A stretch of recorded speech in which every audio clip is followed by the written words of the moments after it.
Hey, what's going on, people? Welcome to Food Chest. Hope you're having a great day. Top of the day to you. Like I mentioned earlier in one of my other posts, so Namibia's new president has, first female president in Namibia, and she has kicked things off.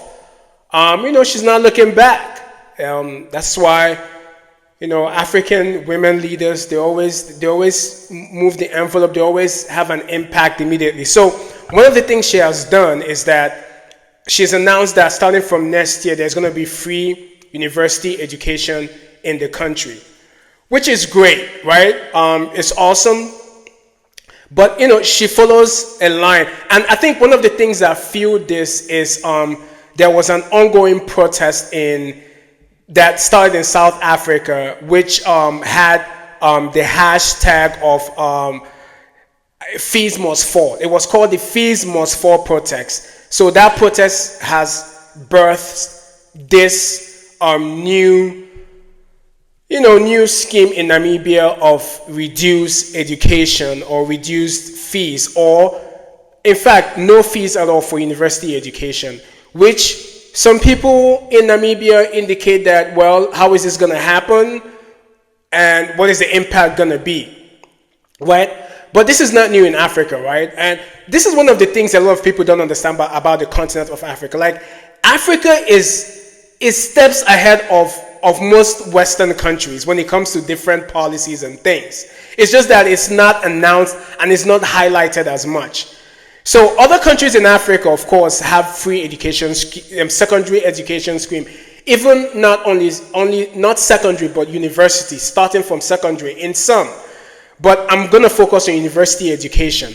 So countries like Morocco, Egypt, Kenya, and now Namibia already have free university education schemes, which is like free tuition, even though you have to cover the cost of living, school supplies and things like that. I think Kenya took it as far as even giving free university education to international students, which is very surprising to me because a lot of people in Kenya don't finish school. If the school is free, why do they drop out so much? It's interesting.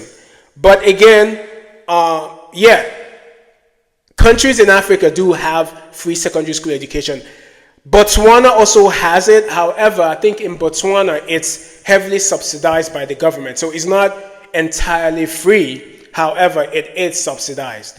So, great thing by the new president in Namibia, indicating that from 2026, there will be free university education. It's great. It's great news. However, like I mentioned, there has been a lot of protests, like how is this going to happen? How is the government going to afford this? Is this just, a media ploy to bring more attention to the new government? And a lot of other questions on how this is going to work, which kind of raised an antenna for me, right?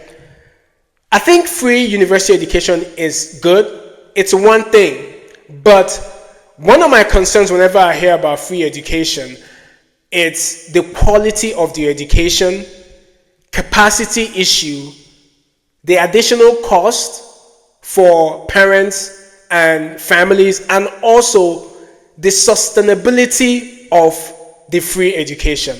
And why I always think about this is I think of a country like Nigeria, like huge population, and other countries in Africa where education is very important. Education is important for Nigerians. So if there was ever a free education scheme in Nigeria, those schools would be heavily populated because education is like, Nigerians see it as a ticket. I mean, I don't know about now when you have other sources of income that the populace is aware of, especially young people. But again, it's still ingrained in the mind of a lot of Africans and Nigerians that education is the key to success. So if there was ever free education in Nigeria, like I don't think it will ever happen because Nigerians would definitely take advantage of it.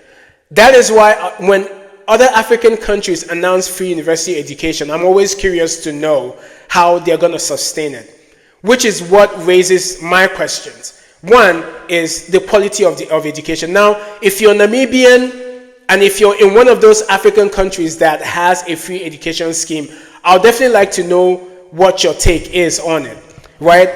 Is the quality of education still the same when it's free?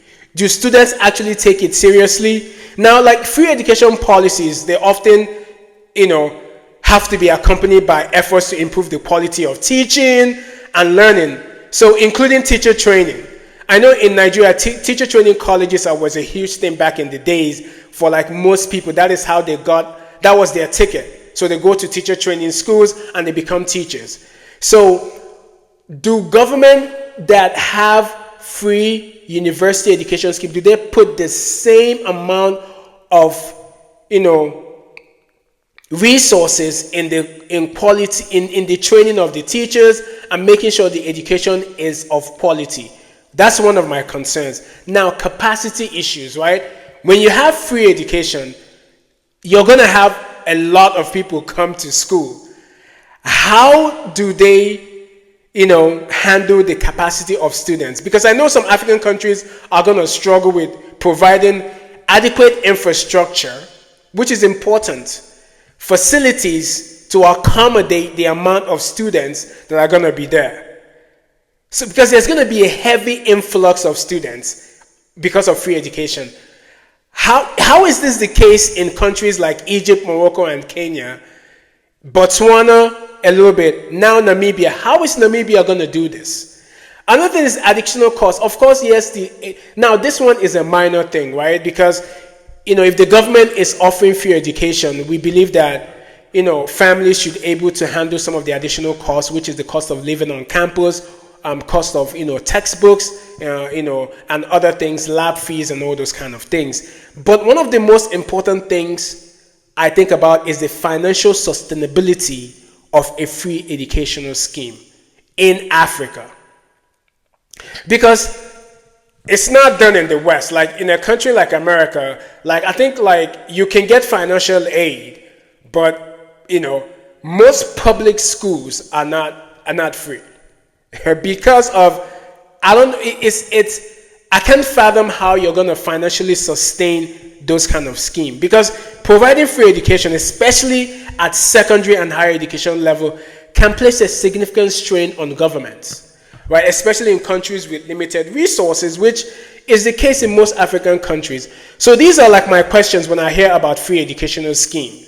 So my question now is, the Namibian government have announced this, and it's following a line of other countries who, quote unquote, have this free education scheme.